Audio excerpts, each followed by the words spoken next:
بسم اللہ الرحمن الرحیم۔ عزیزان من،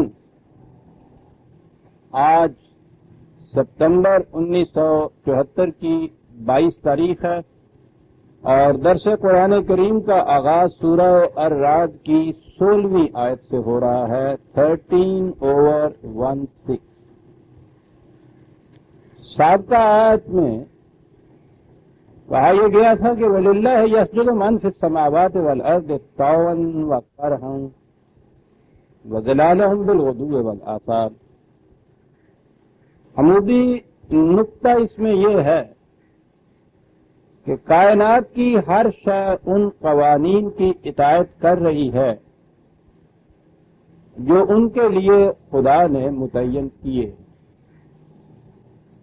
یہ میں نے عرض کیا تھا من فی السماوات والارض میں اشیاء کائنات بھی آتی ہیں اور انسان بھی آتے ہیں۔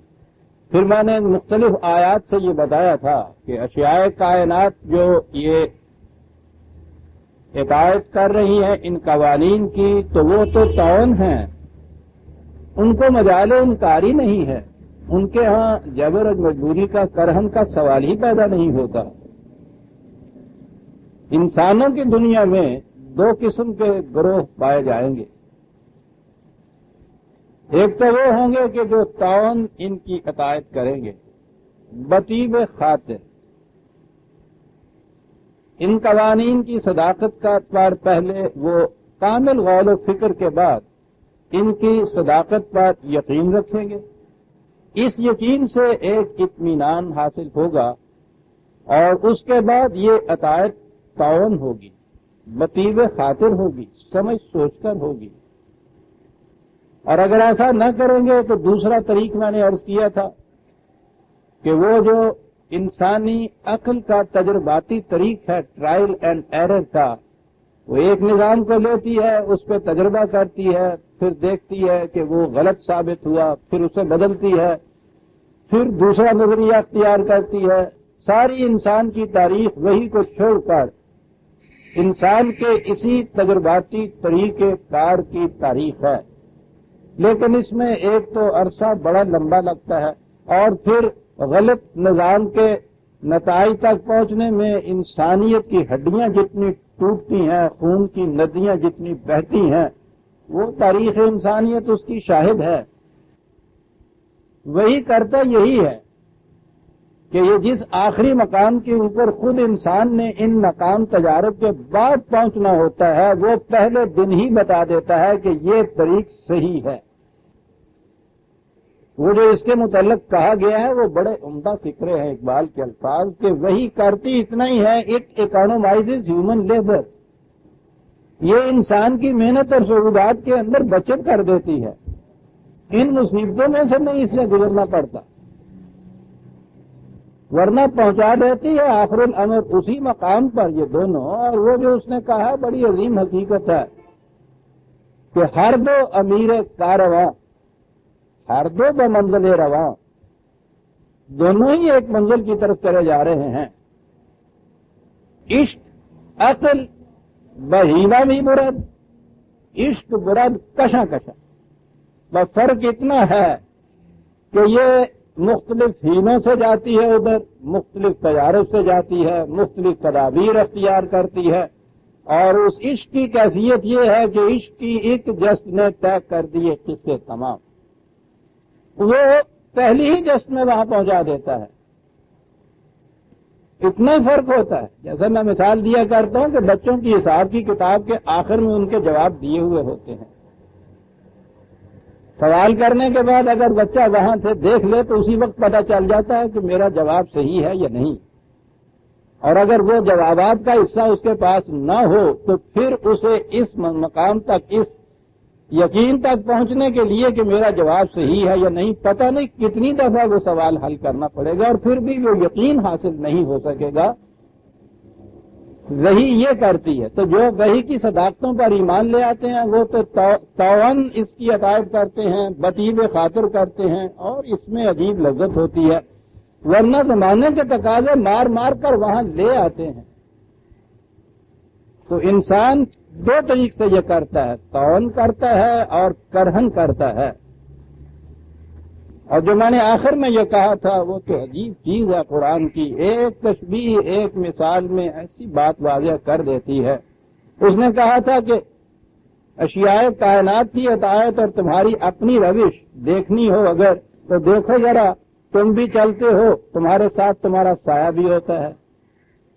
اس سایہ کی کیفیت یہ ہے، قانون ہمارا یہ ہے کہ جدھر سے روشنی آئے گی اس سے الٹی سمت میں وہ سایہ پڑے گا۔ پیچھے سے سورج ہوتا ہے تو تمہارا سایہ آگے چل رہا ہوتا ہے، جو جو وہ اوپر چلتا ہے سایہ سمٹتا چلا جاتا ہے، سر پہ آتا ہے، پاؤں میں آ جاتا ہے، مغرب کی طرف زوال ہوا وہ پیچھے ہٹنا شروع ہوا۔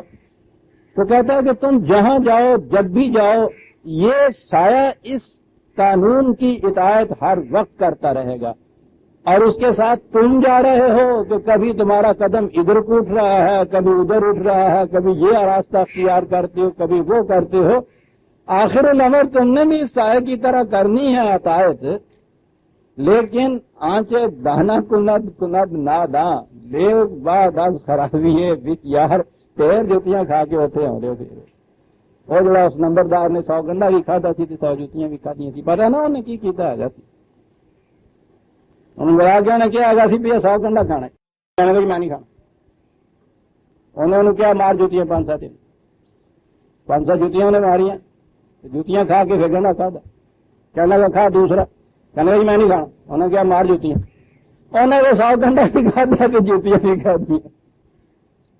یہ جو طریق ہے نا انسانیت کا، اس کی کیفیت یہ ہے کہ آخر الامر اس نے جھکنا ہے وہاں، لیکن اس 100 جوتیاں کھا کے 100 گنڈا کھانا کون میں کر کہا یہ بتائیں اس کا انداز کیا ہوتا ہے انسان کا۔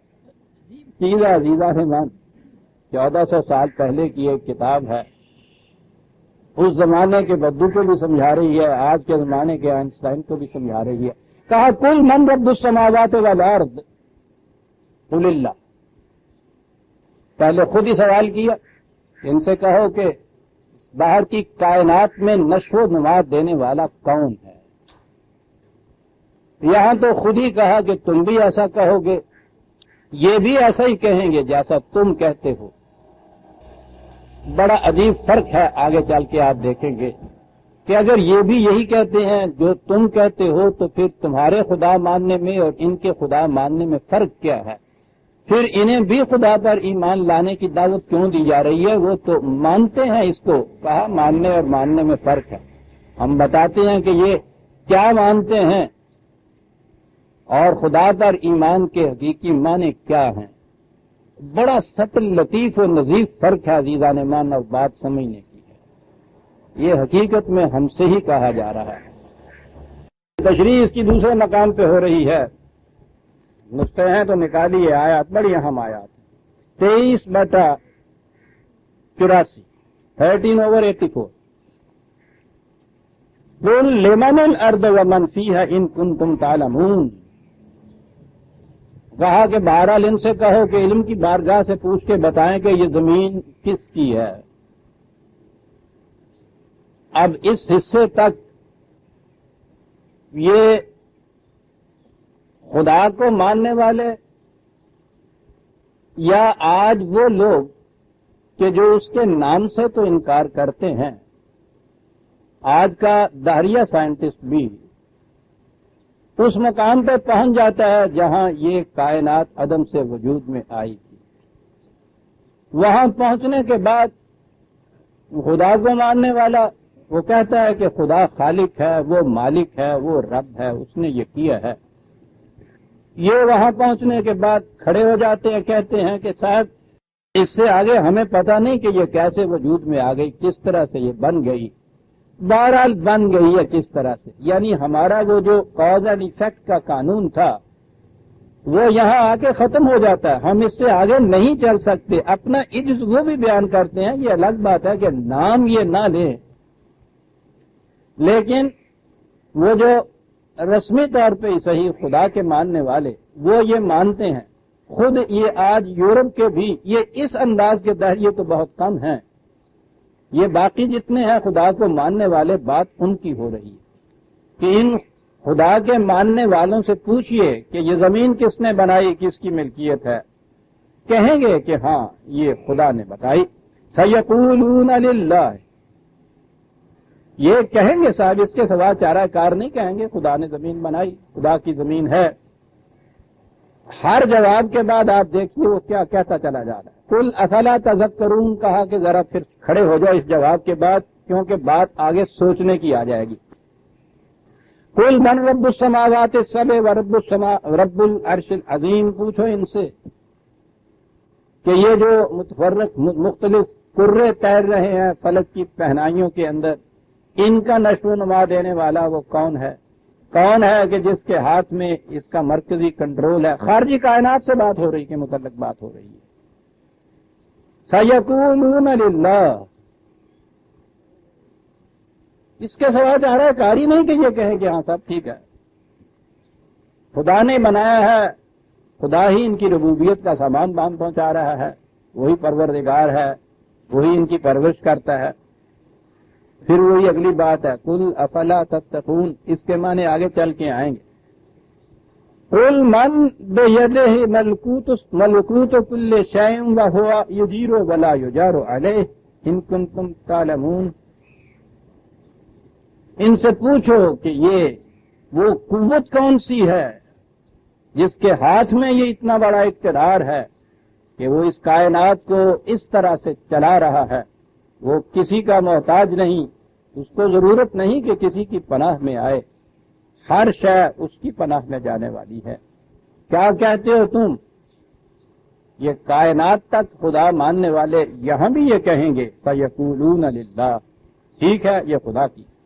اب آئی آگے بات، کہا کہ یہ اس خارجی کائنات میں جو سوال بھی ہم نے تمہیں کیے، کہے کہ اس کا خالق کون ہے، اس کا مالک کون ہے، اس کا پروردگار کون ہے، یہاں تک تم بھی مانتے ہو کہ خدا ہی ہے. اس حد تک تو تم خدا پہ ایمان لاتے ہو، اقرار اس کا کرتے ہو. فَأَنَّىٰ تُسْحَرُونَ، کہا پھر اس سے آگے ایک قدم جو ہم تمہیں کہتے ہیں تو وہاں تمہیں کون سی بات ہے جس سے تمہیں دھوکہ لگ جاتا ہے؟ آگے ہم کیا کہتے ہیں؟ یہ ہے عزیزان ایمان اصل شے. آگے ہم یہ کہتے ہیں کہ بل آتیناہم بالحق وَإِنَّهُمْ لَكَاذِبُونَ.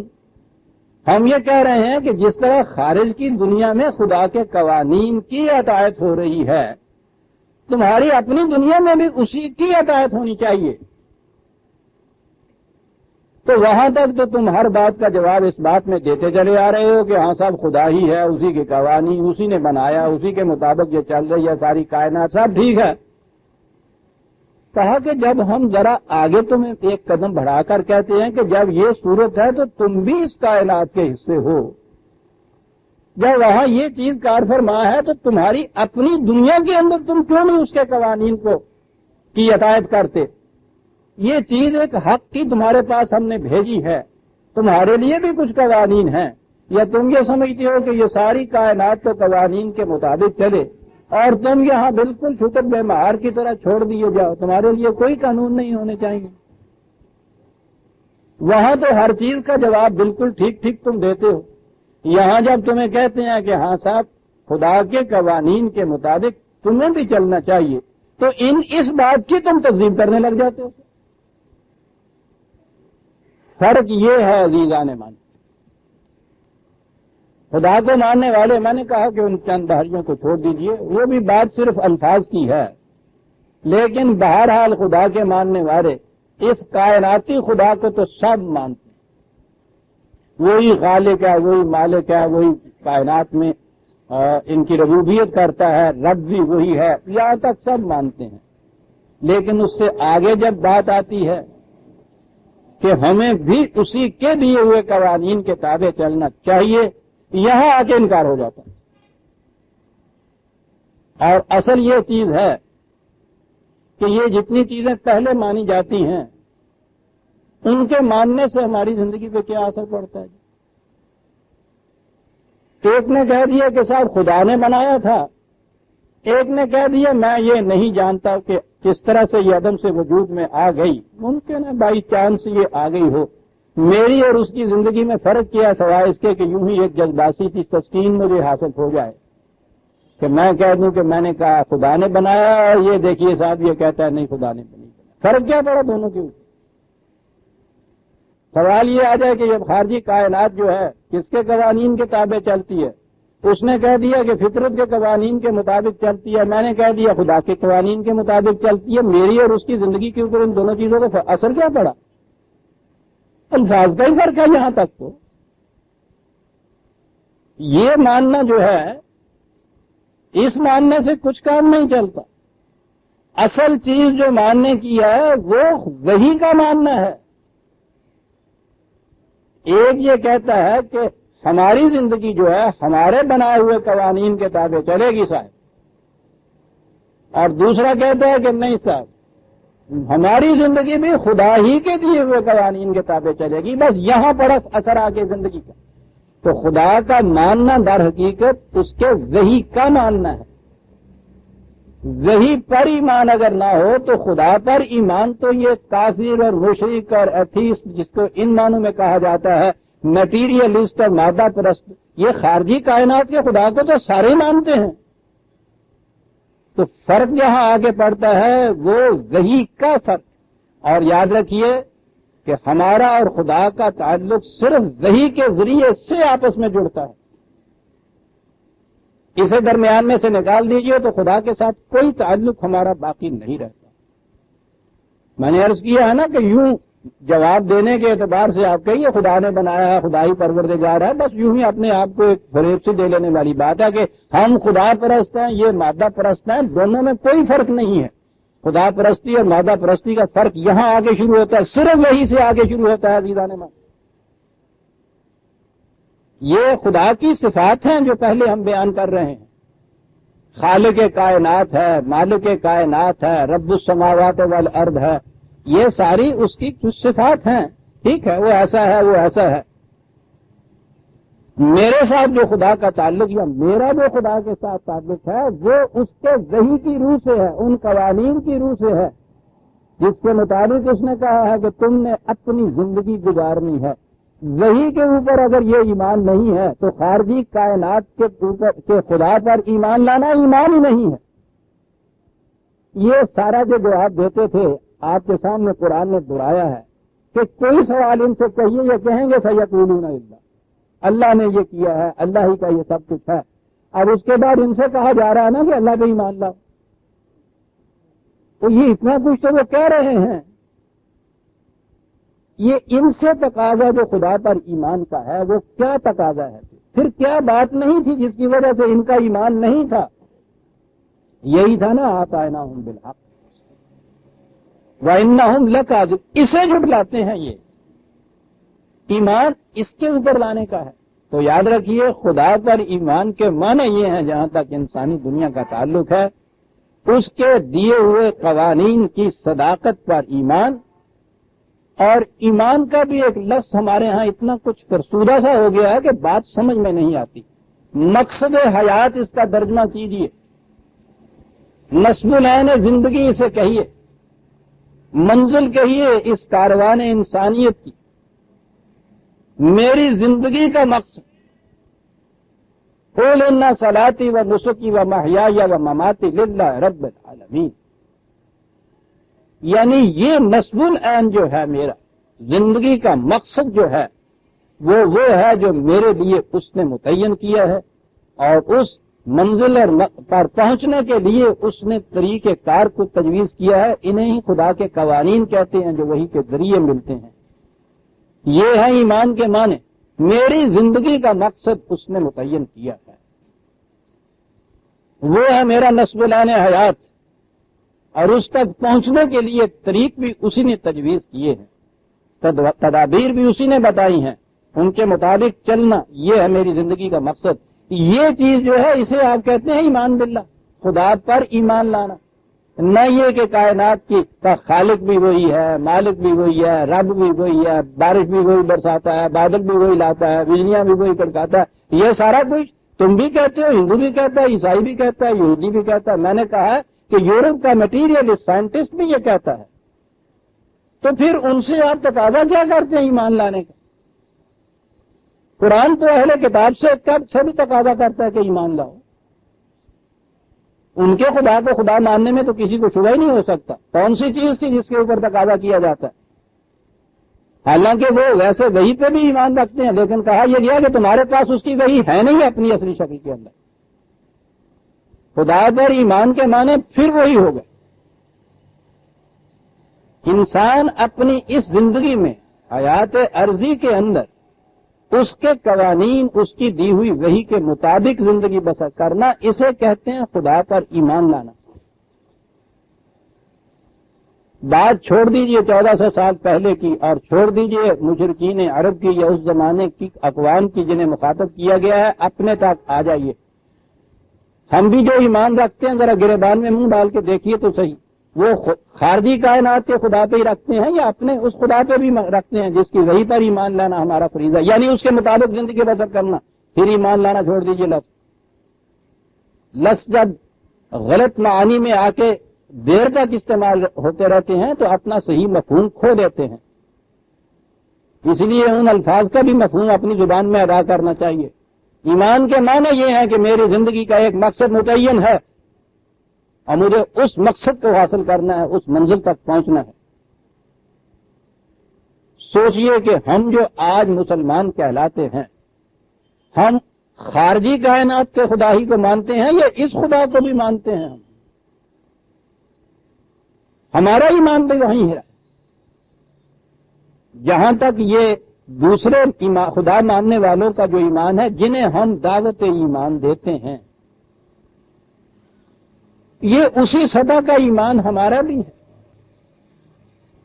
وہی کو نصب العین حیات یا مقصد بنانے والا ایمان ہمارا بھی نہیں ہے. دیکھیے قرآن کریم کس طرح سے ان کی وضاحت کرتا ہے. اس نے 43/84 43/84 عجیب انداز ہیں اس کے بعد سمجھانے کے عزیزان میں. کہا کہ تم خارجی کائنات میں خدا کو مانتے ہو، تمہاری حیات عرضی جو ہے، یعنی الفاظ اس کے آپ دیکھیے کتنے خوبصورت انداز سے بات سمجھائی. وَهُوَ الَّذِي فِي السَّمَاءِ إِلَٰهٌ وَفِي الْأَرْضِ إِلَٰهٌ. خدا وہ ہے کہ جو باہر کی خارجی کائنات میں بھی وہی الہ ہے، صاحب اقتدار ہے، عرض کے اندر بھی وہی الہ ہے. یہ سما اور عرض کو الگ کر کے دکھایا کیا مانے عزیزان من؟ جہاں تک خارجی دنیا کا تعلق ہے، عرض تو اس میں بھی شامل ہے. کائناتی قوانین یا فطرت کے قوانین یا لاز آف نیچر یا خدا کے وہ قوانین جو خارجی کائنات میں کار فرما ہے، وہ تو اجرام فلکی سما اور عرض دونوں میں بھی ہیں. یہاں یہ کیا کہا گیا؟ دونوں کو الگ الگ کے جو بات کہی گئی ہے کر کے کیا مانے ہیں کہ الہ السما جو ہے اس کو تو تم سب مانتے ہو، لیکن اسے تم الہ الارض کیوں نہیں مانتے؟ اب عرض جو ہے اس میں آ گئے انسان کی زندگی. وَلَكُمْ فِي الْأَرْضِ مُسْتَقَرٌّ وَمَتَاعٌ إِلَىٰ حِينٍ. یہ عرضی زندگی جو ہے انسانی زندگی سے کہا الہ السما تو سب مانتے ہو تم، اسے الہ الارض بھی مانتے ہو یا نہیں؟ عزیزان ایمان، اس انداز سے ڈسٹنکشن کر کے سمجھانا قرآن ہی کا کام ہوتا ہے.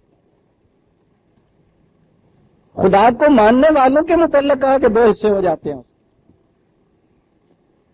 الہ السما کے ماننے والے، اسی کو پھر دوسری جگہ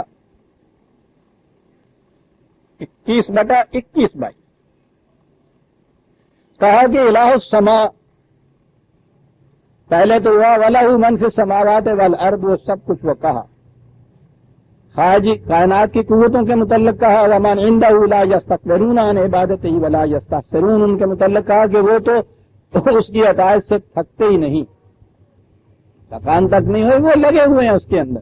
يُسَبِّحُونَ اللَّيْلَ وَالنَّهَارَ وَلَا يَفْتُرُونَ، ان کے متعلق یہ سب کچھ کہا جو پہلے آ چکا ہے. وہ سرگرداں ہیں اس کے قوانین کی اطاعت میں.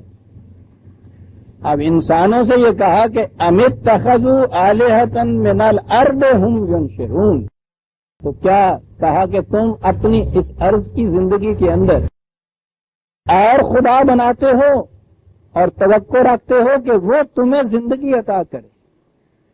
یہاں کی اپنی زندگی کے لیے تم الہ الارض اور تجویز کرتے ہو، اور سنیے اس کا نتیجہ عزیزان من، لو کان فیہما آلہۃ الا اللہ لفسدتا، یاد رکھو اگر دو خدا ہو جائیں، الہ السماء اور ہو جائے الہ الارض اور ہو جائے، تو فساد برپا ہو جائے، پھر اس کے اندر کیوس ہو جائے ایسا، یہ ہے شرک۔ تو خالی الہ السماء کو مان لینا ایمان باللہ نہیں ہے، وہ الہ الارض ہے۔ سوچئے تو صحیح، اپنی طرف غور کیجئے کہ ہمارا ایمان کس اللہ پہ ہے؟ سارا ایمان خارجی اللہ جو ہے اس کے اوپر، خارجی کائنات کا خدا، عرش کا خدا، کرسی کا خدا، افلاک کا خدا، فرشتوں کا خدا، کائنات کا پیدا کرنے والا، ان چیزوں کو چلانے والا، یہ سارا خدا جو ہے اس کے اوپر ایمان، اس سے بگڑتا ہی کچھ نہیں اور اس سے کوئی ذمہ داری ہی عائد نہیں ہوتی۔ وہ جو ان سے نے کہا تھا کہ پھر وہ ہے نا تصورون، پھر تمہیں یہاں آگے کیا موت پڑ جاتی ہے؟ کون سی چیز تمہیں فریب دیتی ہے یہاں پہنچنے کے بعد جو الہ الارض اور کسی کو مان لیتے ہو؟ اور الہ الارض جو ہے یہ اور کسی کو آپ نے مانا تو آپ نے دو الہ مان لی، یہی تو سنویت، یہی تو ڈوئلزم ہے۔ زندگی کے دو حصے کیے ہی نہ جا سکتے۔ یہاں تک تو تم مانتے ہو کہ اگر گھی میں آمیزش ہو جائے سنکھیے کی تو ہلاکت واقع ہو جاتی۔ یہ اگر خدا پرست سے بھی پوچھا جائے تو وہ یہ کہہ دے گا کہ ہاں صاحب خدا نے یہ تاثیر رکھی ہے سنکھیے کے اندر کہ وہ ہلاکت افروز ہے، مانتے ہو تم۔ اور اگر یہ کہا جائے کہ صاحب اگر وہ حرام کے مال کا گھی ہے تو اس سے ہلاکت ہو جاتی ہے، اسے نہیں تم مانتے۔ الہ السماء سے تو انکار ہو ہی نہیں سکتا۔ یہاں آگے فرق پڑتا ہے یہ مانتے ہو یا نہیں۔ اگر یہاں یہ ایمان ہے کہ نہیں صاحب گھی اگر سینکھیے سے کی امیزش اس میں نہیں ہے، خالص ہے، تو وہ بہرحال اس سے فرق نہیں پڑتا کہ وہ حلال کی کمائی کا ہے یا حرام کی کمائی کا ہے۔ یہ اگر آپ نے کہا تو الہ السماء پہ تو آپ کا ایمان رہا، الہ الارض سے انکار کر دیا آپ نے۔ ہے الہ الارض کے اوپر ایمان عزیزان من؟ اور آج جو آپ پھر کمیٹیاں بٹھاتے ہو، کمیشن مقرر کرتے ہو، معلوم کرے لفظ فساد تو آج ہمارے ہاں عام ہو گیا ہوا ہے، اس نے بھی تو لفسادتا کہا تھا۔ یہ جو کہہ رہے ہو کہ صاحب اتنا بگاڑ پیدا ہو گیا ہے، جو قرآن نے یہ کہا تھا ظہر الفساد فی البر والبحر، زندگی کے ہر گوشے میں فساد پیدا ہو گیا، کوئی شے اپنے جگہ موجود نہیں رہی۔ روز سیکھتے ہو نا اس کے لیے، اور اس کے لیے تم کمیٹیاں بٹھاتے ہو، تحقیقاتی انکوائری کمیشن بٹھاتے ہو، ضرورت ہی نہیں ہے۔ شرک کا لازمی نتیجہ قرآن نے کہا فساد ہے۔ الہ السماء کی طرف تو تمہاری نگاہیں جاتی ہیں، بالکل ٹھیک ہے، بند ٹوٹتا ہے تو ساری قوم بھاگتی ہے اس کی طرف، کیا ہوا کیوں ہوا، امریکہ سے بلاؤ ایکسپرٹ، وہاں سے سامان اٹلی سے منگاؤ، اس کی مرمت کرو، سب کچھ کہو، تباہی ہو جائے گی، یہ سب ٹھیک۔ اور یہ سارے معاشرے کے اندر جو حرام کا سیلاب آ رہا ہے، اس کے لیے کسی کی کوئی آنکھ نہیں اٹھا کے دیکھ۔ وہاں کیوں بھاگ کے گئے تھے آپ؟ الہ السماء پہ ہی مان تھا آپ کا کہ اگر پانی کناروں کے اندر رک کے نہ بہا، اس نے اگر کنارے توڑ دیے تو سیلاب ہو جائے گا، وہی حیات دینے والا پانی موت کا موجب بن جائے۔ یہ الہ السماء کا قانون ہے۔ دیکھتے ہو کس طرح سے مانتے ہو اس کو؟ زمین یوں تیار کرو، ہل یوں چلاؤ، کھاد اس طرح ڈالو، روز آپ کے یہاں شروع سے آخر تک بالکل صحیح ہے۔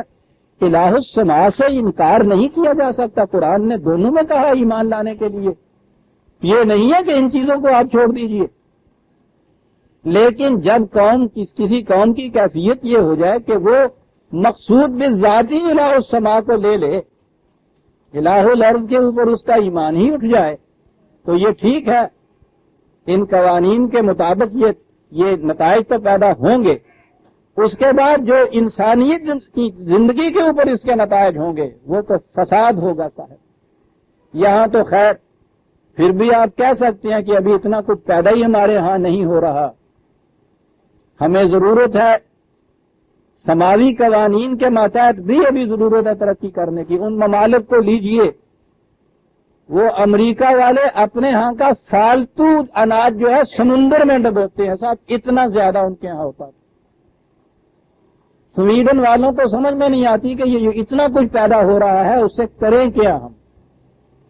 اور آپ کو معلوم ہے پھر کہ اسی امریکہ کا سب سے بڑا پریزیڈنٹ ان کا کل تک جو اس پوری دنیا کے اندر سب سے بڑا صاحب قوت مانا جاتا تھا، الہ الارض کی ایک کفر سے اس کی کیفیت آج یہ ہے، وہ کہتا ہے کہ میں ہسپتال میں نہیں جانا چاہتا کیونکہ میں بچ نہیں سکتا۔ قانون خداوندی سے انکار کا یہ نتیجہ ہوتا ہے۔ سویڈن جو آج دنیا میں سب سے زیادہ خوشحال ملک ہے، سب سے زیادہ خودکشی جو ہے وہ سویڈن میں ہوتی ہے۔ الہ الارض کو نہیں مانا جا رہا۔ آپ کیا سمجھتے ہیں کہ آپ ساری توجہات الہ السما پہ یہاں اپنی مرکوز کر کے اور الہ الارض کو اس طرح سے فراموش اپنے یہاں کر کے اپنی دنیا کو فساد سے بچا لیں گے؟ نہیں بچ سکتے۔ قرآن کے ماننے والے کے لیے تو مفر ہے نہیں عزیزان من۔ ام اتخذوا آلہۃ من الارض ہم ینشرون، کیا عرض میں تم نے کسی اور الہ کو مان لیا ہے جو تمہارے لیے زندگی کا سامان بام پہنچاتا ہے؟ خارجی قوتیں، ممالک غیر کی امداد، ان کے ساتھ معاہدے، خود یہاں ہماری تگ و تاز جو کائناتی قوانین کے تابع ہوتی ہے کہ یہ زندگی دینے والی چیزیں ہیں، اس نے کہا کہ غلط۔ لو کان فیہما آلہۃ الا اللہ لفسدتا، جب تک اس کے ساتھ یہ نہ مانو گے کہ ایک ہی الہ ہے کائناتی قوتوں کے اندر بھی، انسان کی زندگی کے اندر بھی، فساد ہی فساد رونما ہو جائے گا عزیزان مان۔ تو میں نے گزارش کیا ہے نا کہ اپنے آپ کو اطمینان یا فریب دے لینا کہ ہم خدا کے ماننے والے ہیں، کیونکہ ہم مانتے ہیں کہ ہاں صاحب اللہ ہی پیدا کرتا ہے، وہی مارتا ہے، کائنات کا وہی خالق ہے، وہی رب ہے، یہ سارا کچھ ماننے کے بعد ہم سمجھتے ہیں کہ الحمدللہ ہم تو خدا پہ ایمان لاتے ہیں۔ الہ الارض جو ہے وہ بہرحال کوئی اور ہے، اسے ایمان کہیں گے۔ اور اب اس کے بعد قرآن کریم کی ان آیات پہ غور کیجئے۔ میں نے ابھی کہا تھا کہ قرآن پھر یہ جواب دینے والوں کو کیوں کہتا تھا کہ ایمان لاؤ خدا پہ، وہ اہل کتاب کو کیوں کہتا تھا خدا پہ ایمان لاؤ، اور آگے سننا چاہتے ہیں قرآن کی آیات میں یا ایھا الذین آمنوا، وہ مخاطب کرتا ہے اے وہ جو ایمان والے، ہمیں اپنے آپ کو مسلمان کہتے ہو، جو دعویٰ ایمان کرتے ہو، آمنوا باللہ، تو وہ تو یا ایھا الذین آمنوا کہہ کے بھی کہتا ہے آمین۔ تو یہ کیا ہے؟ بڑے غور طلب مقامات، کچھ زیادہ غور کی بھی ضرورت نہیں، اس کے لیے کسی پلیٹو کی عقل کی ضرورت نہیں ہے، بات سمجھ میں آسانی سے آ سکتی۔ تیرے دماغ میں بت خانہ ہو تو کیا کہیے، اور بت خانے والی بات بھی نہیں ہے، اسی کچھ آئی مار جانے تھے آگے، یعنی ان آیتوں کے اوپر کبھی غور ہی نہیں کرتے۔ واہ ٹھیک ہے جی، سبحان اللہ جی، خدا کا کلام ہے نا جناب، کیا کہتا ہے وہ کبھی غور تو کیجیے عزیزان من۔ یا ایھا الذین آمنوا کہہ کے ان سے کہنا آمنوا باللہ، یہ پہلا آمنوا کیا ہے؟ ہم ہیں۔ جھنجھنی آ جائے گی کسی مسلمان سے اگر کہے کہ وہ تم خدا کو نہیں مانتے، تو اور وہ اگر زبان پہ یہ لے آئے کہ میں نہیں خدا کو مانتا صاحب، قیامت برپا ہو جاتی ہے صاحب، تقاضے ہو جاتے ہیں کہ ان کی بھی خبر لیجئے جو خدا کو نہیں مانتے، یہاں آ کے معاشرے میں گنا دیتے ہیں جی یہ چند کمیونسٹ جو ہیں جی، کتنا فریب نفس ہے، ہم تو ماننے والے ہیں، یہ نہیں ماننے والے۔ بات اتنی ہے ساری، آپ میں ضرورت نہیں ہے یہ کہنے کی، پوچھو تو صحیح قرآن یہ کنہیں کہتا ہے یا ایھا الذین آمنوا آمنوا باللہ، جو خدا کا انکار کرتا ہے وہ تو یا ایھا الذین آمنوا میں آتا ہی نہیں. تو اس کیٹیگری میں، اس زمرے میں تو وہی آتے ہیں نا کہ جو ایمان کا دعویٰ کرتے. فمن الناس من یقول آمنا باللہ وما هم بمؤمنین. یہ ہے نا وہ کیٹیگری. ہم ہیں، ہم سمجھتے نہیں کسی اور کے متعلق. یہ قرآن کی آیتیں یہودیوں کے لیے، یہ عیسائیوں کے لیے، یہ مجوسیوں کے لیے، یہ اس زمانے کے مشرکین کے لیے، یہ آج کے دہریوں کے لیے، یہ سارا کچھ جتنا بھی ہے یہ سارا قرآن کا ان کے لیے، آپ کے لیے ہے. جنت جو ہے جی وہ ہمارے لیے. ہاں وہ کیسے وہ جنت تمہارے اعمال تو جنتی میں ہے نہیں. کہنے جی ٹھیک ہے وہاں اعمال کے حساب سے جنت تھوڑی ملتی ہے، سمجھ نا. وہاں تو اس کی رحمت بے پایا اور پھر شفاعت رسول اللہ کا. یعنی یہاں تک ہم آ پہنچے ہوئے ہیں. دھوکہ ہے جو اپنے آپ کو دیا جا رہا ہے. بنیاد ہے عزیزان من یہ جو کہا گیا یا ایھا الذین آمنوا آمنوا باللہ، وہ ہے کیٹیگری ہماری. ہم سے مطالبہ ہے قرآن کا کہ ایمان لاؤ. ان سے مطالبہ ہے جو الہ السماء کو تو مانتے ہیں، الہ الارض کو نہیں مانتے. اور یہ سنویت جو ہے اس کا نتیجہ یہ ہے، وہ یہ کہہ رہا ہے فسد، کوئی چیز اپنے ٹھکانے پہ نہیں رہے گی اگر تم نے یہ کر دیا تو. قل من رب السماوات والارض قل اللہ. یہ جو چیز ہے اسی لیے رب السماوات والارض، اسی لیے الہ السماء الہ الارض، یہ توحید ہے عزیزان مان. اور اگر باہر کی دنیا میں خدا کے قوانین اپنی زندگی کے اندر اپنے بنائے ہوئے قوانین ہی صحیح، یہ بھی تو خود خدا بن جانے والا ہے. کسی اور کے ہاں کا ضابطۂ قوانین آپ نے مانگ کے دیا تو اسے خدا بنایا. اور اگر خود قوانین وضع کر کے اس کے مطابق چلے تو اس کے بعد تو انا ربکم الاعلی ہوا. یہ تو فرعونیت ہے. بڑے فخر سے کہا جا رہا ہے کہ صاحب جمہوریت ہمارا. یہ مغرب کی جمہوریت ہے کیا؟ انا ربکم الاعلی. ہم بیٹھ کے جو قوانین بنائیں گے وہ ہے قانون. آتی ہے ابھی آیت آتی ہے. قل افاتخذتم من دونه اولیاء لا یملکون لانفسهم نفعا ولا ضرا. کہا کہ یہ تم اسے چھوڑ کر انہیں اپنا سرپرست، والی، دوست، مددگار، حمایتی یہ بنا رہے ہو، جن کی کیفیت یہ ہے کہ کوئی اور تو ایک طرف رہا، یہ جنہیں تم کہہ رہے ہو کہ کائناتی قوانین، ان قوانین کے خلاف یہ اپنی ذات کے لیے بھی کسی نفع نقصان کے اوپر قادر نہیں ہے. یہ بڑے سے بڑے حضرت صاحب بھی ہوں جو بھی آپ لے لیجئے، کتنے ہی بڑے وہ مدعی کیوں نہ ہوں کہ ہم تقدیریں بدل دیتے ہیں اور ہم دعا سے یہ کچھ کر دیتے ہیں اور کرا دیتے ہیں، روٹی کھانے اور پانی پینے پہ تو وہ بھی مجبور ہوتے ہیں. زہر آلود گھی ان کے لیے بھی موت کا باعث ہوتا ہے. کچھ عرصہ ہوا وہ اب مرحوم ہو چکے ہیں. ہمارے یہ سامنے کے مکان میں رہا کرتے تھے ایک پیر صاحب. یہ بچیاں میری چھوٹی چھوٹی تھی اس زمانے میں، ان کے تو کان میں بچپن سے یہ آوازیں پڑتی رہتی ہیں نا خدا کی قانون کی. میری بچی کہتی تھی، وہ فالج زدہ تھے، وہ یہاں باہر صحن میں آ کے صبح ان کو کرسی پہ بٹھا دیا جاتا تھا. کرسی پہ ہی ان کے خدام یا ان کے یہاں تو مرید سارے خادم ہوتے ہیں، وہ لے جاتے تھے باہر سیر کرانے کے لیے. 2-1 قدم چلتے تھے پھر وہ وہاں بیٹھ جاتے تھے. اتنے معذور تھے یہ سارا کچھ فساد. پھر ان کو جب واپس لاتے تھے تو اتنے میں ان کے سین میں 3, 4, 5, 7 چارپائیاں مریضوں کی بکھی ہوتی تھی. دور دور سے ان کے ہاں کے وہ مریض لاتے تھے اور وہ لا کے وہ آتے تھے تو وہ پھر اس کو دم کرتے تھے، اسے تعویذ لکھ کے دیتے تھے. ان میں فالج کے مریض بھی ہوتے تھے اور جب ان کو یہ دے دوا کے چلے جاتے تھے تو پھر ڈاکٹر صاحب آتے تھے اور وہ انہیں انجیکشن دیتے تھے.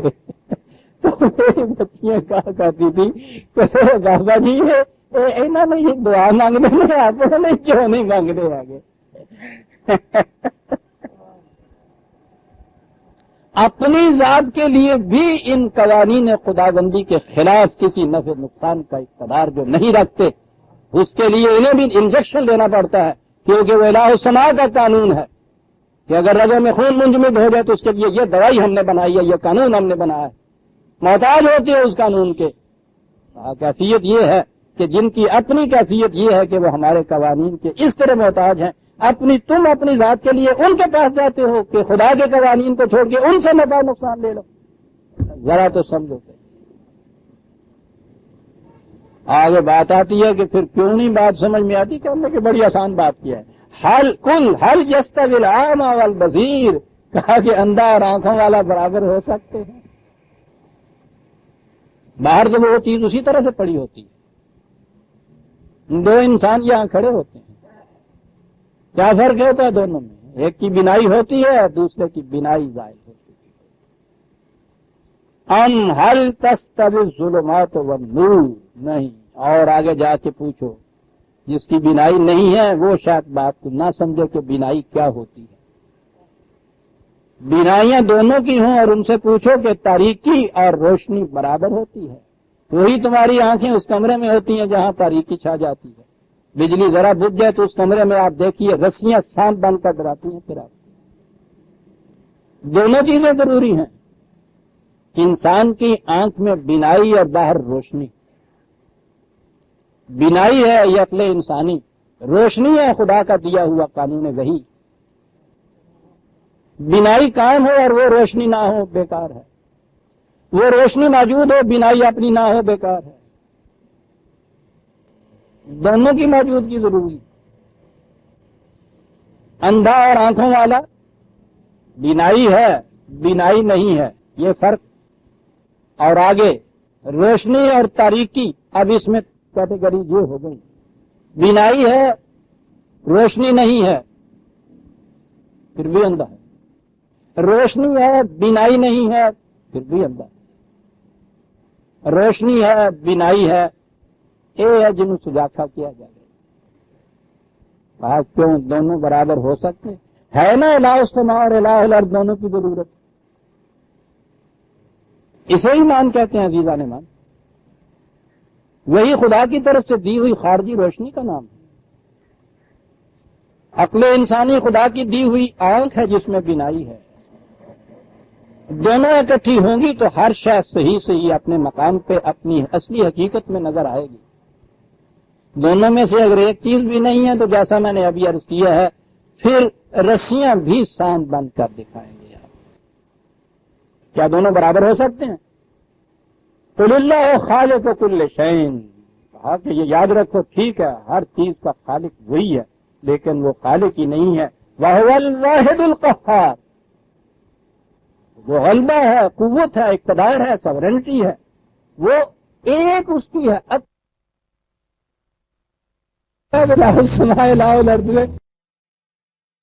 بڑے فخر سے روز اعلان کرتے ہیں جس کی سورنٹی وہاں ہے، تمہاری دنیا کے اندر بھی اسی کی سورنٹی کیوں نہیں؟ کیونکہ هو الواحد القہار، سبارڈینیشن جو ہے کسی کی، فرما پذیری اطاعت گزاری جو ہے، جو مطاع ہے، جو حکمران ہے، جو ساورن پاور ہے، صاحب اقتدار ہے، واحد ہے، ہم نے اس کے دو حصے کر رکھے۔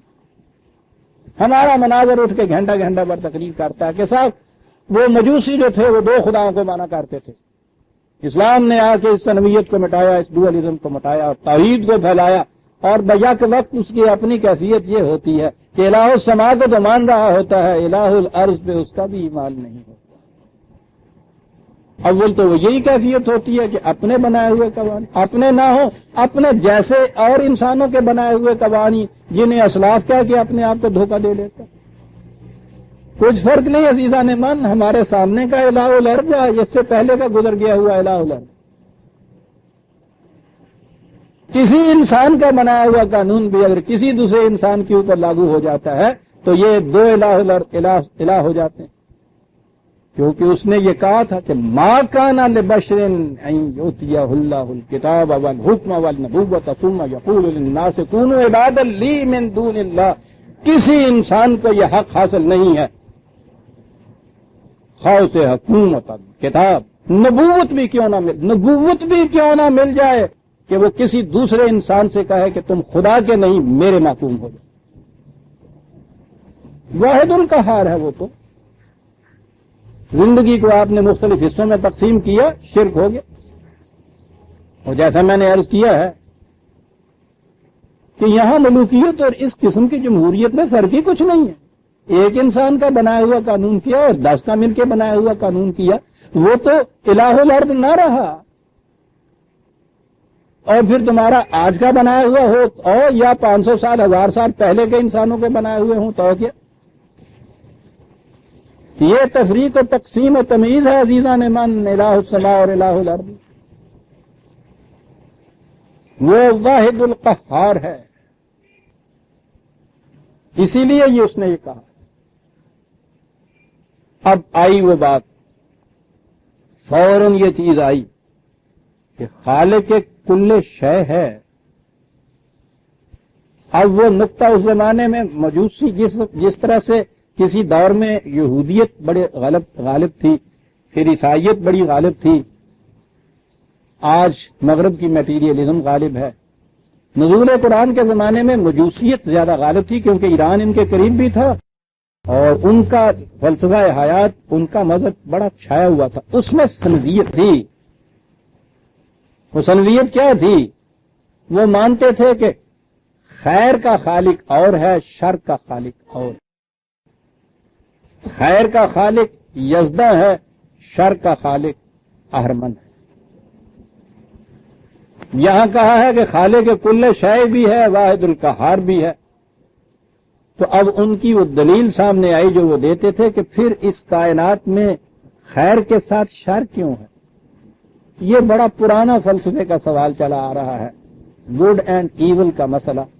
یہ مقام نہیں میں اس کی تفصیل میں جاؤں، آگے آئے گی جہاں کشمکش حق و باطل کی آیات آتی ہیں، خیر و شر کی آیات آتی ہیں، وہاں میں عرض کروں گا قرآن کا نقطہ نگاہ. یہاں اس نے کہا کہ یہ جو وہ کہہ دیتے ہیں کہ وہ 2 الگ الگ خدا ہیں، یہ بھی غلط بات ہے. یہاں قانون ہمارا یہ ہے، ایک کشمکش جاری ہے جسے حق اور باطل کی کشمکش وہ کہتا ہے. یہ ہے کیا چیز؟ حق کی کشمکش اور باطل کی کشمکش. جیسا کہ آپ کو اب معلوم ہے، متعدد بار یہ بات سامنے آ گئی، انسان جسے ہم کہتے ہیں، یہ پیچھے سے جو زندگی ارتقاء میں چلی آ رہی ہے اس کی ہی بلند ترین شکل ہے نا. زندگی اپنے ارتقائی مراحل، ایولیوشنری سٹیجز طے کرتی ہوئی پیکر انسانیت میں آئی. اس سے پہلی سٹیج جو ہے وہ عام حیوانوں کی سٹیج ہے. ایولیوشن یا ارتقاء میں ہوتا یہ ہے کہ جب زندگی اگلی منزل میں پہنچتی ہے مستقر کے بعد مستعدوں کے اندر، تو وہاں پہنچنے کے بعد وہ اپنی پہلی جو منزل ہوتی ہے اس کی بہت سی خصوصیات اپنے ساتھ لاتی ہے. البتہ اس میں ایک بلندی کی خصوصیت اور پیدا ہوتی ہے جو پچھلی منزل میں نہیں تھی. انسان کی زندگی کے اندر کوئی 9/10 حصہ حیوانی زندگی کا ہے جہاں سے یہ ابھر کے انسان بنا ہے. کھانا پینا، سونا، جاگنا، افزائش نسل کرنا سارا اسی طرح سے ہوتا ہے جیسا حیوانی زندگی کے اندر ہوتا ہے. یہ پوری زندگی اس کی حیوانی زندگی ہے، اس کے تقاضے ہیں. وہ جو 1/10 میں نے اس سے کہا ہے، اول سے آگے چل کے کہنا چاہیے کہ یہ جب انسان کہیں گے پھر تو اس کو پورے کا پورا ہی کہنا پڑے گا. اس میں خصوصیت ہے اور وہ خصوصیت وہ ہے جو اینیمل میں نہیں تھی، حیوان میں نہیں تھی. یہ خصوصیت ہے جائز اور ناجائز کی تمیز.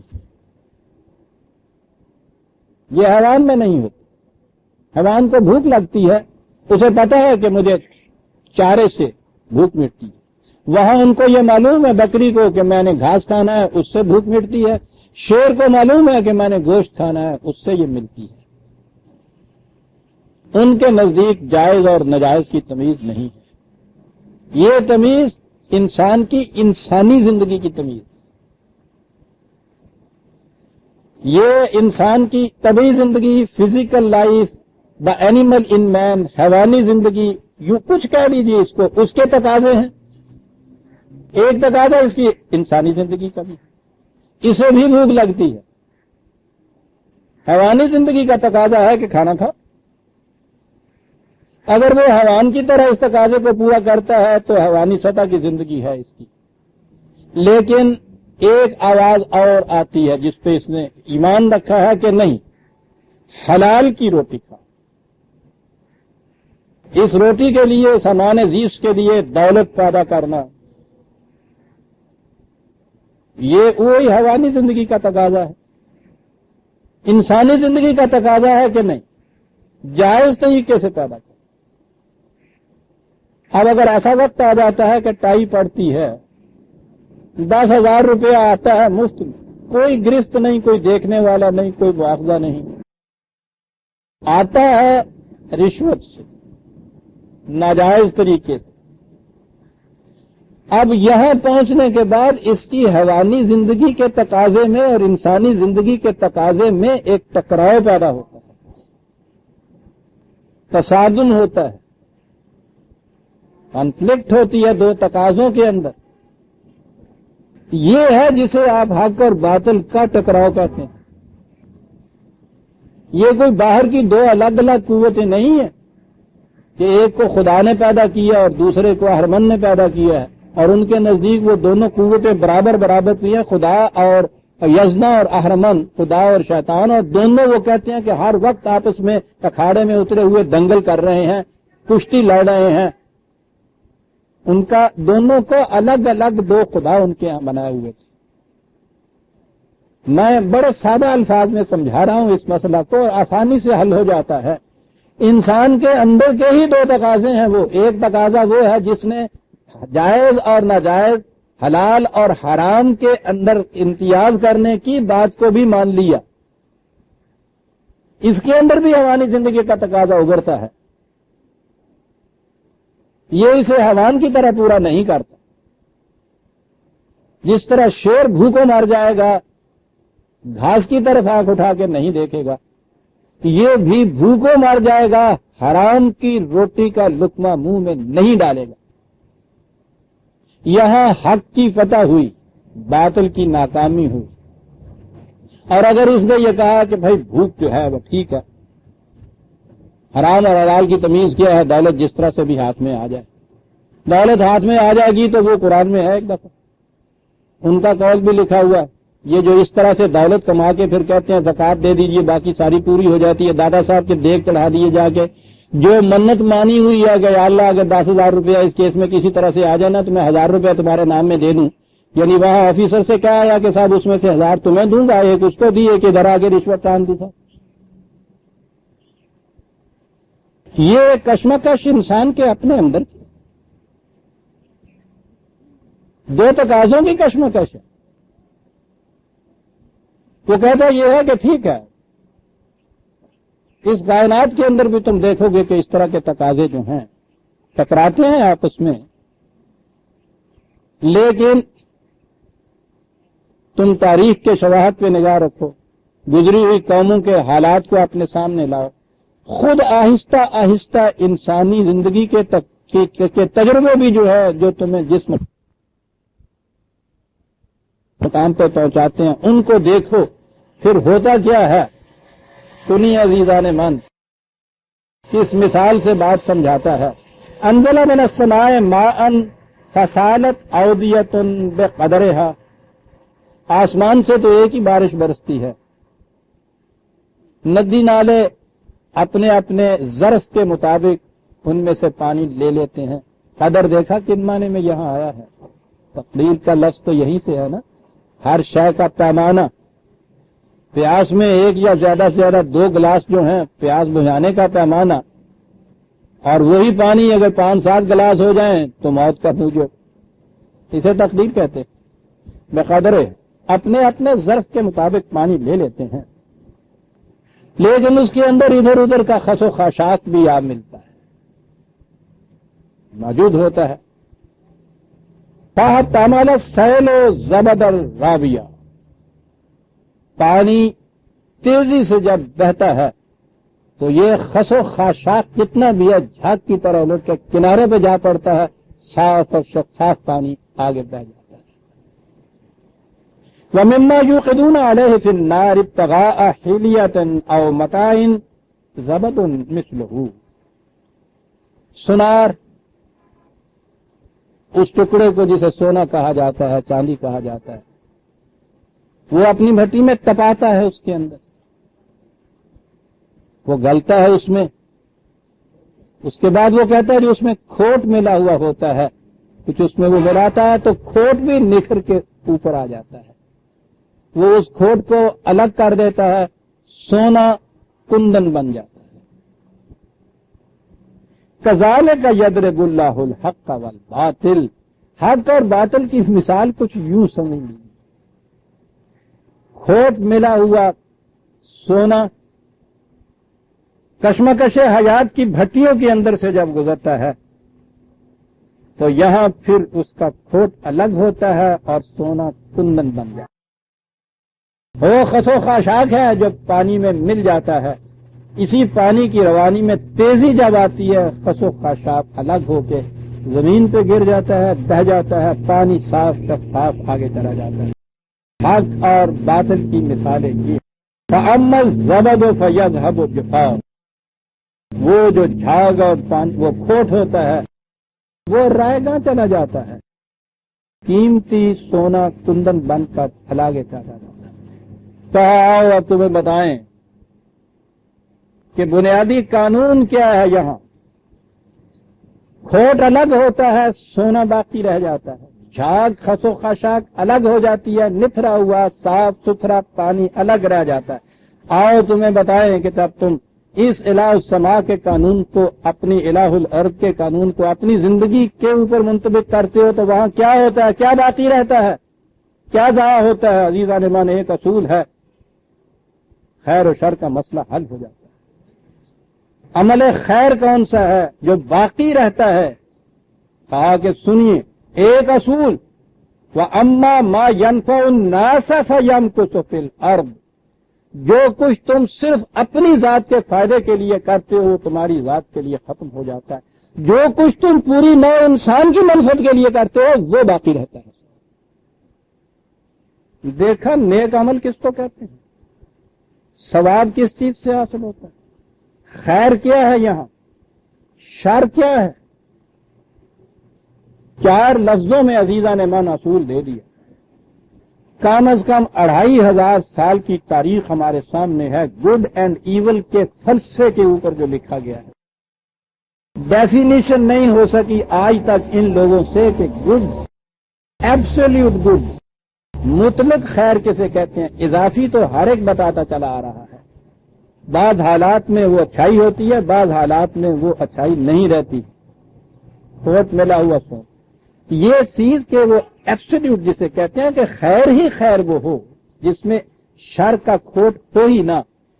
چار لفظوں میں قرآن کریم نے اس اصول کو بتا دیا کہ بس یاد رکھو، حیوانی زندگی کا تقاضا یہ تو ہے، ہر حیوان اپنے اپنی بھوک کا سامان کرتا ہے، اپنے اپنے فائدے کی ہر ایک سوچتا ہے، یہ حیوانی زندگی کا تقاضا ہے۔ انسانی زندگی اوپر شروع ہوتی ہے اس کے۔ ایک حیوان اگر وہ بندھا ہوا یا کھلا ہوا چر رہا ہے، گھاس کھا رہا ہے، اس کے ساتھ دوسرا بیل بھوک سے مر رہا ہے، بندھا ہوا ہے، اسے کبھی اس کی بھوک کا خیال نہیں آتا، وہ اپنا ہی کھاتا ہے، اپنا ہی پیٹ بھرتا ہے۔ کہا کہ اصول یاد رکھو، یہاں تک تقاضا حیوانی زندگی کا وہ بھی ضروری ہے کہ پورا کرو، لیکن خیر یہ نہیں، ثواب یہ نہیں، عمل صالح یہ نہیں، وہ یہ ہے کہ وَأَمَّا يَنْفَعُ النَّاسَ فَيَمْكُثُ فِي الْأَرْضِ، جو کچھ تم پوری نو انسانی کے لیے کی منفعت کے لیے کرتے ہو، فَيَمْكُثُ فِي الْأَرْضِ، یہ ہے باقی رہنے والا عمل تمہارا، یہ رہتا ہے باقی۔ اپنا تو ساری عمر کا کھایا ہوا عزیزان من موت کے ایک جھٹکے سے ختم ہو جائے۔ یہ یورپ کی جسے مادیت کہتے ہیں، اس میں جو انہوں نے قانون دیا تھا سروائیول آف دی فٹسٹ، کہ جو اپنے آپ کو فٹ رکھتا ہے، ثابت رکھتا ہے، وہ سروائیو کرتا ہے، اس میں اپنے آپ کے متعلق ہی قانون دیا تھا۔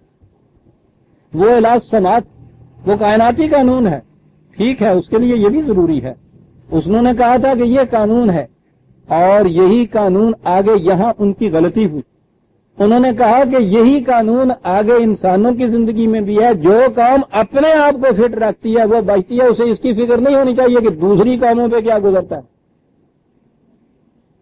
سروائیول آف دی فٹسٹ کا وہ جو ایک اصول مقرر کیا تھا سائنس کے تجربات، الہ السما کو انہوں نے اس کو اپلائی کیا انسانی زندگی کے اوپر، اور کہا کہ جس طرح سے کہ ایک فرد جو یا ایک نو حیوانوں کی وہی باقی رہی ہے یا رہتی ہے جو اپنے آپ کو دی فٹسٹ ثابت کرتی ہے، اسی طرح انسانی زندگی کے اندر بھی قوموں میں بھی یہی اصول کار فرما ہے۔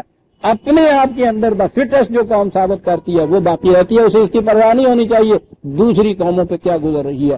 ساری دنیا جو آج عزیزان مان جہنم بن رہی ہے وہ اس وجہ سے بن رہی ہے کہ حیوانی زندگی کا قانون انسانی زندگی کے اوپر منطبق کیا۔ قرآن نے کہا کہ ٹھیک ہے، اپنی اپنی بقا کی فکر تو ضروری ہے، لیکن وَأَمَّا مَا يَنْفَعُ النَّاسَ فَيَمْكُثُ فِي الْأَرْضِ، جو کچھ نو انسانی کی منفعت کے لیے تم کرتے ہو اپنی قوم کے لیے یہاں نہیں کہا، اپنی ذات، اپنا خاندان، اپنا قبیلہ، اپنی قوم، اپنا وطن، اپنا گروہ، اپنا مذہبی فرقہ، یہ اس سے اونچا چلا گیا قرآن۔ ما ينفع الناس، الناس عزیزان من، خاندان، ذات، برادری، قبیلہ، قوم، وطن، فرقہ، مذہب، سب سے اونچا چلا گیا الناس۔ ما ينفع الناس، کسوٹی آ گئی عزیزان من خیر اور شر کی، نیکی اور بدی کی۔ کسوٹی یہ ہے کہ جو ما ينفع الناس کے معیار پہ پورا اترتا ہے وہی ہے۔ قرآن نے اسی لیے عمل صالحہ اسی کو کہا، وہ حیوانی سطح کی دا فٹسٹ والا نہیں، یہ ہے جو باقی رہے گا۔ یہی تھا نا جسے بقیت اللہ کہا تھا قرآن نے، میرے ذہن میں آئی وہ، ہاں، وہ جو حضرت شعیب کا آواز تھا، وہ جو وہ قانون تھا جو دیا تھا اپنی قوم کو، یا قوم اوفوا المکیال والمیزان بالقسط ولا تبخسوا الناس اشیاءهم 11/85-86 ولا تعثوا فی الارض مفسدین۔ یہ تم جو اپنا اکنامک سسٹم بنا رکھے ہو کہ ساری قوموں کا چھین کے لیے چلے آ رہے ہو، یاد رکھو یہ چیز جو ہے یہ فساد کریٹ کرے گی۔ وہ ٹھیک ہے، بظاہر تم نظر آتا ہے تمہیں کہ دوسروں کے ساتھ ڈنڈی مار کے دو تو تھوڑا سا زیادہ تمہیں آ جاتا ہے تمہارے حصے میں، لیکن اس کا نتیجہ فساد ہی فساد ہوگا۔ یاد رکھیے بقیت اللہ خیر لکم ان کنتم مؤمنین، جو خدا کے بتائے ہوئے اصول کے مطابق باقی رہنے والی چیز ہے وہی نیکی ہے، اسی کو خیر کہتے ہیں، خیر لکم کہتے ہیں۔ خیر یہ ہے، باقی یہ آتا ہے عزیزان من اور مٹ جاتی ہیں چیزیں۔ کذالک یضرب اللہ الامثال، مثالیں خدا نے اوپر بیان کیے ہیں، وہ اس بات کو سمجھانے کے لیے تھی بھائی، میں شاعری نہیں کی ہوئی ہم نے۔ یہ باقی رہتا ہے ما ينفع الناس، اور آیت آگے بھی چلتی ہے، اگرچہ فل سٹاپ کے بعد ہے للذین، یہ یہاں چلی نا للذین سے۔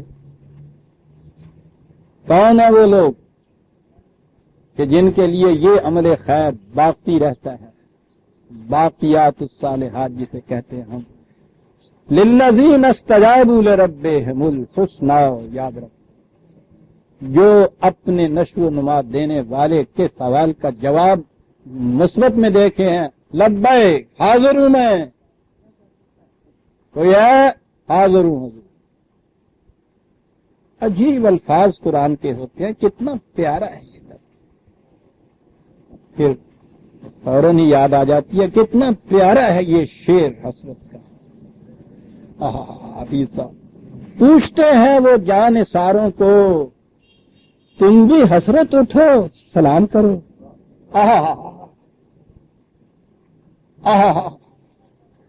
کس پیارے انداز میں کہا ہے.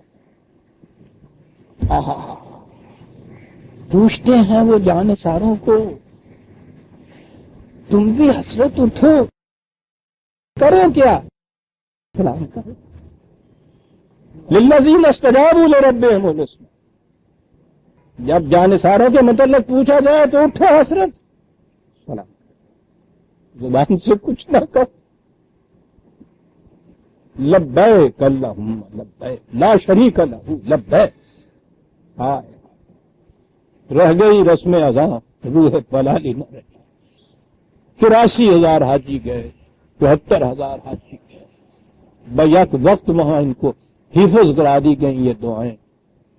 چلا جا رہا ہے آگے آگے ایک طواف، یہ پیچھے چلے جا رہے ہیں ایک دوسرے کو رونتے ہوئے مونگتے ہوئے لبیک اللہم. عزیزان من، لبیک تو ایک دفعہ زندگی میں کہا ہوا بھی بہت ہوتا ہے. تم بھی حسرت اٹھو، سلام. للذین استجابوا لربہم الحسنی. الحسنی انہی کے لیے بڑی چیز. زندگی کا صحیح توازن اس کو کہیے. سب سے زیادہ حسین زندگی اسے کہیے. یہ ان کے لیے کتنا جامع لفظ ہے یہاں الحسن. خدا کی صفات یا اسماء کے لیے بھی کہا ہے اسماء الحسنی.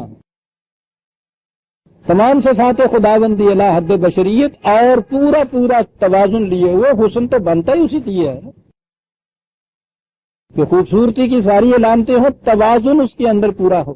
ہر چیز خوبصورت ہو. چہرے کی آنکھ کی سیاہی یا پتلی میں ذرا باریک بال برابر فرق آ گیا ہو، یوں ہو گئی ہو جسے ٹیڑھا پن کہتے ہیں، سارا حسن بگڑ جاتا ہے. وہ جو کہا ہے کسی نے وہ بڑا ٹھیک کہا ہے کہ کلیوپیٹرا کی ناک ذرا چپٹی ہوتی تو تاریخ اور ہوتی دنیا. بڑی عمدہ بات ہے. حسن تو نام ہی ہر خوبصورت چیزوں کے جمع ہو کے ان کے توازن کا ہے، صحیح پرپورشن کا نام ہے. للذین استجابوا لربہم الحسنی. عظیم عطا بھی ملتی ہے، ساری چیزیں ملتی ہیں، ان میں توازن ہوتا ہے. توازن کے بگڑنے کا نام ہی تو فساد ہے عزیزان. صرف اشیاء کا جمع ہو جانا نہیں، توازن بھی اس کے ہونا چاہیے. متوازن رزق تو یہی ہے نا جو نبی اکرم صلی اللہ علیہ وسلم نے اس ایک حدیث میں فرمایا. جس بستی میں رات کو ایک شخص بھی بھوکا سو گیا، یعنی ساری بستی جو ہے وہ بھوکی نہیں ہے، سب نے کھایا ہے. ایک شخص بھی بھوکا سو گیا، اس بستی سے خدا کی حفاظت کی ذمہ داری اٹھ جاتی ہے. کیا ہوا ہے اس بستی میں؟ رزق فراواں تھا، ہر ایک نے کھایا ہے، سیر ہو کے سویا ہے. کیا ہوا ہے؟ منجی نو کانے پہ گئی ہے، ایک پایا جڑا ہے وہ ٹوٹ گیا. 100 کے 10 رات نو ساوے اس منجی 3 پاوے بھی ٹھیک آ گئے نے، وان بھی ٹھیک ہے، اونی ہوئی بھی چنگی ہے، دوان بھی بالکل ٹھیک آ گئی ہے. ایک پاوا ہی ہے نا، ٹوٹی نہیں گیا، ذرا چھوٹا رہ گیا.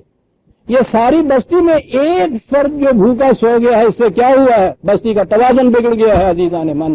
الحسنی نہیں رہا اس بستی کے اندر. توازن تو اتنے سے بگڑ جاتا ہے. بہترین کھانے میں ذرا سا نمک زیادہ ڈال دیجیے. الحسن والذین لم یستجیبوا لہ، جو اس کی آواز پہ لبیک نہیں کہتے. سب کچھ الارض کا ملتا ہے ان کو، لیکن لو ان لہم ما فی الارض جمیعا ومثلہ معہ خوب. ایک فرد یا ایک قوم کی دولت تو ایک طرف، ساری کرۂ ارض کی پوری دولت پاس ہو متاع حیات، اتنی ہی اور بھی کہیں سے لے آئیں، چاند پہ جا کے بھی وہاں کی بھی اکٹھی لے آئیں، اور اگر یہ کہیں کہ یہ جو توازن بگڑا ہے یہ دولت دے کر وہ توازن پیدا کر لے، لفتدوا بہی، نہیں ہو سکے گا. یہ تو اس کے ساتھ الہ الارض کی اقدار جو ہیں وہ ساتھ شامل کرنی پڑے گی. اولئک لہم سوء الحساب. حساب تو ہر ایک کا ہی ہوتا ہے. یہ وہ حساب ہے کہ جو آپس میں ملتا نہیں ہے، وہ وہ حساب ہوتا ہی وہی ہے. یہ بینک والوں سے پوچھو جو رات کو بیٹھے ہوئے ہوتے ہیں یہ کیوں 1 بجے ختم کر دیتے ہیں اور ڈیوٹی ان کی وہی 4-5 بجے تک ہوتی. باقی حصہ وقت میں وہ حساب ملاتے ہیں. یہی نہیں ہوتا کہ کمی واقع ہوتی ہے. ان کے ہاں تو اگر جو موجود ہے کیش اس میں 1 روپیہ زائد ہو تو وہ بھی 4 گھنٹے خرچ کر دیتے ہیں اس کے اوپر. حساب ملتا نہیں ہے. کیا ہوا ہے توازن بگڑ گیا. کہا کہ حساب تو ان کا اولئک لہم سوء الحساب. حساب ان کا جو ہے وہ اس میں بیلنس ٹھیک نہیں بیٹھ رہا. نتیجہ ومأواہم جہنم. اس بگاڑ کا نام جہنم ہے. وبئس المہاد. میں نے ابھی کہا تھا نا وہ چارپائی جس کا توازن بگڑا ہوا ہو. مہاد تو وہی مہد سے ہے گہوارہ جسے کہتے ہیں آپ. نہایت عمدہ آرام کی جگہ کو کہتے ہیں. ساری چیزیں آرام کی آسائش کی مہیا ہو گئی ہیں لیکن اس کے باوجود وہ جو پوچھتا تھا نیند کیوں رات بھر نہیں آتی وہ اسی لیے تھا کہ چارپائی کا توازن بگڑا ہوا تھا یا بستر میں کہیں ایک ذرا سی پھانس رہ گئی. وہ تو نیچے جو وہ دلائی جسے ہم کہتے ہیں عزیزان من وہ روح چ وڑےواں رہ جائے تو ساری رات سامنے دینا رڑکتا رہتا. اور پھانس اگر اس میں ہو تو پھر تو پوچھو ہی نہیں کوئی نہیں سکتا. بئس المہاد یعنی عجیب چیزیں قرآن کی ہیں صاحب. سوء الحساب. حساب ٹھیک نہیں بیٹھ رہا. بئس المہاد. آسائش کی ساری چیزیں حاصل ہیں لیکن آرام پہنچانے کی بجائے وہ اس قسم کا بستر ہے جس کے اندر ہانس یا کھٹک یا ایک کانٹا بھی ہو وہ آرام نہیں پہنچاتا. افمن یعلم انما انزل الیک من ربک الحق کمن هو اعمی. تو آپ سوچئے کہ وہ جو شخص یہ جانتا ہے کہ جو کچھ خدا نے اس نے جو کچھ میرے لیے نازل کیا ہے اس کے دیے ہوئے اقدار اس کے دیے ہوئے اصول وہ حق ہیں الحق ہیں. دا ٹروتھ وہی ہے جو اس نے دیا ہے. کہا وہ کمن ہوا اعمی یہ اور وہ کہ جو اندھا ہے دونوں برابر ہو جائیں گے. کہا باتیں ہم نے بڑی پھیر پھیر کے سمجھائی ہیں مثالیں بھی بڑی بڑی برجستہ دی ہیں ہم نے سب کچھ کیا ہے یہ لیکن انما یتذکر اولو الالباب. لیکن اس سے انہیں پلے تو وہی باندھ سکتا ہے جو یہاں صرف عقل ہی نہیں کہا اولو الالباب کہا. یہ قرآن نے اور جگہ بھی عقل اور فکر کے الفاظ بھی الذین یعقلون یعملون یشعرون یتفکرون بھی کہا ہے. بعض خاص مقام پہ جہاں زور سے سٹریس دینے کی ضرورت ہوتی ہے وہاں اولو الالباب کہا. اور الباب کیا ہے لبے لباب تے تسی جانتے ہو کجیے دا لبے لباب کیا ہے کسی بات کا نچوڑ جسے پنجابی کہتے ہیں جی تت کڈیا ہے ایرا جڑا ہے اسے کہتے ہیں اولو الالباب. کہتا ہے یہ ٹھیک ہے مثالیں بھی ہم نے دی ہیں سمجھایا بھی ہے تصریف آیات بھی ہے بات بھی بڑی صاف ہے لیکن ان سے تو وہی ان کو تو سامنے اپنے وہی رکھ سکتا ہے زندگی میں کہ جو انتہائی غور و خوض کے بعد پھر یہ دیکھے کہ واقعی الہ الارض اور الہ السماء دونوں کا ماننا ضروری ہے.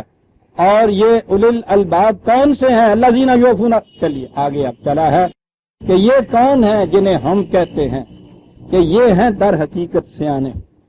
یہ ہیں جنہوں نے عقل و فکر کی گہرائیوں میں پہنچ کر ان باتوں پر غور کیا ہے.